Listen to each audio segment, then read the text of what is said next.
السلام علیکم ورحمۃ اللہ۔ حضرت ابو ہریرہ رضی اللہ تعالیٰ عنہ سے روایت ہے کہ حضرت عمر بن ثابت کا سارا خاندان اور قبیلہ 2-3 سال پہلے مسلمان ہو چکا تھا، لیکن خود انہوں نے اسلام قبول نہیں کیا اور اپنے پرانے مذہب پر قائم رہے۔ سن 3 ہجری میں جنگ احد کی لڑائی پیش آئی اور رسول اللہ صلی اللہ علیہ وسلم اپنے پیارے ساتھیوں کے ہمراہ جنگ کے میدان میں تشریف لے گئے۔ اس وقت عمر بن ثابت مدینے میں موجود نہیں تھے۔ واپس آیا تو دیکھا کہ سارا محلہ سنسان پڑا ہوا ہے۔ گھر جا کر عورتوں سے پوچھا کہ ہمارے خاندان کے لوگ کہاں گئے ہیں؟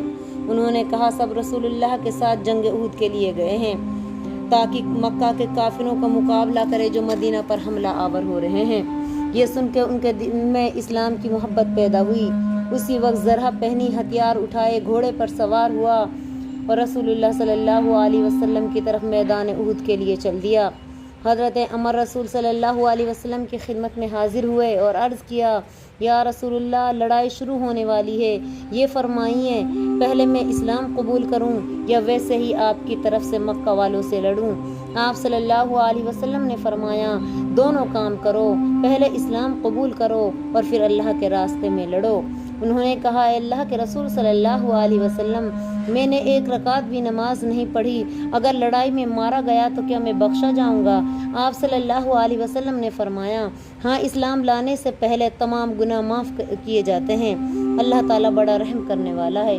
یہ سن کر عمر رضی اللہ تعالیٰ عنہ اسی وقت کلمہ شہادت پڑھ کے مسلمان ہو گئے۔ لڑائی شروع ہوئی تو وہ بھی تلوار کھینچ کر میدان جنگ میں پہنچ گئے۔ ان کے قبیلے کے لوگوں کو معلوم نہ تھا کہ عمر مسلمان ہو چکے ہیں۔ انہوں نے کہا، اے عمر، یہاں سے چلے جاؤ، تم کافر ہو اور ہمیں کسی کافر کی مدد کی ضرورت نہیں ہے۔ یہ سن کر حضرت عمر کی آنکھوں میں آنسو آ گئے اور بولے، اب میں کافر نہیں رہا، میں مسلمان ہو گیا ہوں۔ یہ کہہ کر وہ تلوار کھینچتے ہوئے، تیزی کے ساتھ تلوار چلاتے ہوئے کافروں کے لشکر میں گھس گئے اور دیر تک بہادری سے لڑتے رہے، یہاں تک کہ سخت زخمی ہو کر زمین پہ گر پڑے۔ جب لڑائی ختم ہوئی اور مسلمان اپنے شہیدوں اور زخمیوں کو اٹھانے لگے تو ان پر بھی لوگوں کی نظر پڑی، ابھی ان میں کچھ جان باقی تھی۔ کسی نے پوچھا، کیا تمہیں اپنی قوم کی ہمدردی یہاں کھینچ لائی؟ بولے، نہیں، میں مسلمان ہو کے اللہ اور رسول کے لیے لڑا۔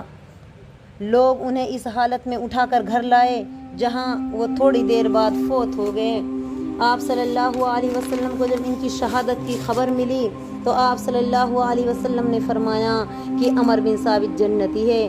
آپ نے یہ بھی فرمایا، اس نے عمل تھوڑا کیا مگر ثواب زیادہ پایا۔ اس واقعے کے بعد عمر بن ثابت کے قبیلہ اور خاندان کے لوگ ان پر فخر کرتے تھے اور کہتے تھے کہ عمر بن ثابت وہ انسان ہیں جس کو 1 سجدہ بھی نصیب نہ ہوا مگر جنت میں داخل ہو گیا۔ تو اس طرح کا اسلامک چینل دیکھنے کے لیے ہمارا چینل سبسکرائب کریں۔